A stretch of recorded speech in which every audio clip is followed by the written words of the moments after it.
చేయాలనుకుంటే అప్పుడు హరీశ్రావు ఆఫీస్ తిరిగిన పనిచేసేది. ఇప్పుడు లేకుండా ఆయన సొంత నిర్ణయంతో ఏ చేయాలన్నా అని సొంత నిర్ణయంతో చేస్తాడు. అప్పుడు రేవంత్ రెడ్డి ఈ 2-3 కూడా అన్ని చక్క పెడతారు అనుకుంటారా?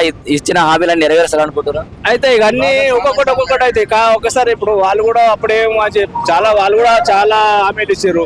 3 ఎకరాలు ఇస్తా అన్నారు. ఇప్పుడు యాదవులు గొర్రెలు ఇస్తా అన్నారు. అవి ఇవి కూడా అయితే ఒక్కొక్కటి చేస్తా ఉన్నారు. కాకపోతే ఎందుకంటే వాళ్ళు చేసిన అప్పుల వల్ల ఆ వడ్డీ కట్టలేక ఇప్పుడు అదే ముష్కిల్ అవుతుంది. ఆ వడ్డీ వాళ్ళు అప్పులు చేయకపోతే ఆ వడ్డీ పైసలతో ఇచ్చిన హామీలతో నెరవేరు.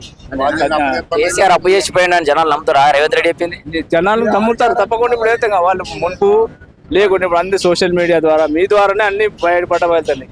అందరు ఆన్లైన్ సర్వీస్ లా ఇప్పుడు అన్ని సోషల్ మీడియా కాబట్టి ప్రజలకు తెలియని విషయాలు కూడా తెలుస్తున్నాయి.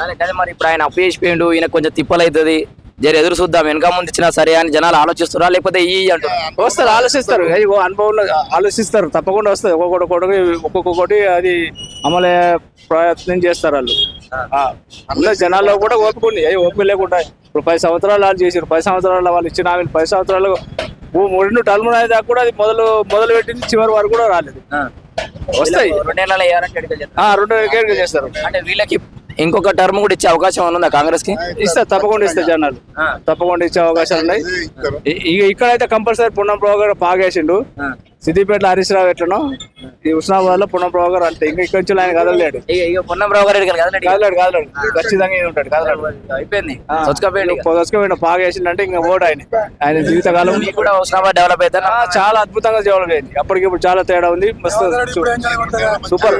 అప్పుడు గుట్టలు కూడా ఇచ్చిండు. ఇప్పుడు GPS ద్వారా ఇప్పుడు ప్రతి గ్రామాన ఏఈఓ సర్వే చేసి కాస్తు అంటే పంట పండిన దానికి రైతు మంది ఇచ్చారు. అప్పుడు అది పంట పండి ఎవరు చేస్తారు? సామాన్య రైతులు కష్టపడేటోటికి రైతు మంది ఇచ్చిండు. మా దగ్గర అయితే ఒక 500-600 ఎకరాలు పైన గుట్టలే. అవిటి కూడా ఎవరు ప్రతి పసలు కూడా 2 ఎకరాలు కొనుక్కున్నాడు ఈ రైతు బంధు తోటి. పంటలు ఏం లేవు వాటిగానే. ఇప్పుడు అవన్నీ కట్ అయినాయి. అంటే ఇప్పుడు అది ప్రభుత్వానికి లాభదాయకం కదా. అది ఇప్పుడు ఈ పని చేయడానికి వాటికి ఇచ్చి అంత అప్పుడు జనాల సొమ్మే కదా. కేసీఆర్ ఎన్నిసార్లు